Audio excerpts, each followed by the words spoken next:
നിങ്ങളുടെ ഇഷ്ട പരമ്പരകൾ എക്സ്ക്ലൂസീവായി സൺ നെക്സ്റ്റ് ആപ്പിലൂടെ തികച്ചും ഫ്രീ ആയി ഇപ്പോഴേ ആപ്പ് ഡൗൺലോഡ് ചെയ്യൂ. മറ്റുള്ളവരുടെ ചെലവിലും മകളുടെ കല്യാണം നടന്നു കിട്ടിയെന്ന് പറ സുധാ. നിന്റെ സന്തോഷം അഭിമാനം അതാണെന്ന് എനിക്കറിയാം. അല്ലെങ്കിൽ നിനക്ക് എന്നോട് എന്തെങ്കിലും ആത്മാർത്ഥത ഉണ്ടായിരുന്നെങ്കിലേ അവസാന നിമിഷമെങ്കിലും സത്യം കല്യാണം കഴിക്കാൻ പോകുന്നത് പ്രതിഭയായിരിക്കുമെന്ന് ഒരു വാക്ക് എന്നോട് നിനക്ക് പറയാമായിരുന്നു.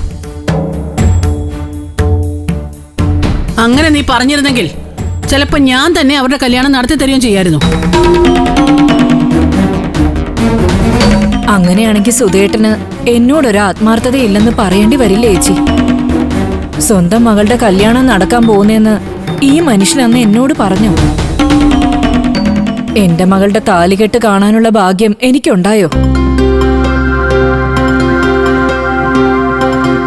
അതായിരുന്നു സുശീലെ അവസ്ഥ. ഇനിയെങ്കിലും നീ എന്നെ ഒന്ന് മനസ്സിലാക്ക്.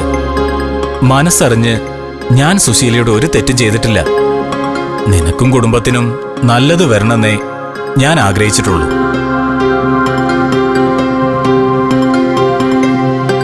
പിന്നെ മറ്റുള്ളവരുടെ ചെലവില് മകളുടെ കല്യാണം നടന്നതിന്റെ സന്തോഷത്തിലാണ് ഞാനെന്ന് നീ പറഞ്ഞത്. അതെനിക്ക് വിഷമമായി. വലിയ രീതിയിലൊന്നും അല്ലെങ്കിലും ഞാൻ എൻ്റെ മകളെ കല്യാണം കഴിച്ചയക്കാൻ വേണ്ടിയുള്ളതെല്ലാം ഒരുക്കി വെച്ചിരുന്നതാണെന്ന് നിനക്കറിയാലോ. അത് ഇപ്പോഴും അങ്ങനെ തന്നെയുണ്ട്. അത് പ്രതിഭ മോൾക്കുള്ളത് തന്നെയാ.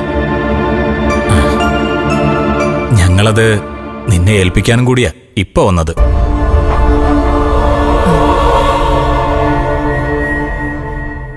പ്രഭാവതി, നീ അത് സുശീലയുടെ കയ്യിൽ കൊടുക്ക്.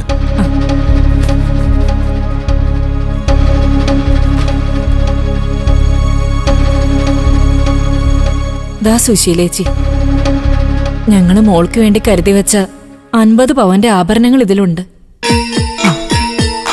അവിടെ വെച്ചാ മതി, ഞാൻ നോക്കിക്കോളാം.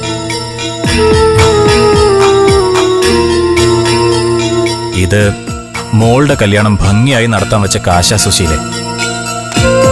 5 ലക്ഷം രൂപയുണ്ടായിരുന്നു. അത് മോളുടെ പേരിൽ ബാങ്കിൽ FD ഇട്ടതിന്റെ പേപ്പറാ. എപ്പോ വേണമെങ്കിലും നിങ്ങൾക്കിത് വിഡ്രോ ചെയ്യാം. ദാ സുശീലെ.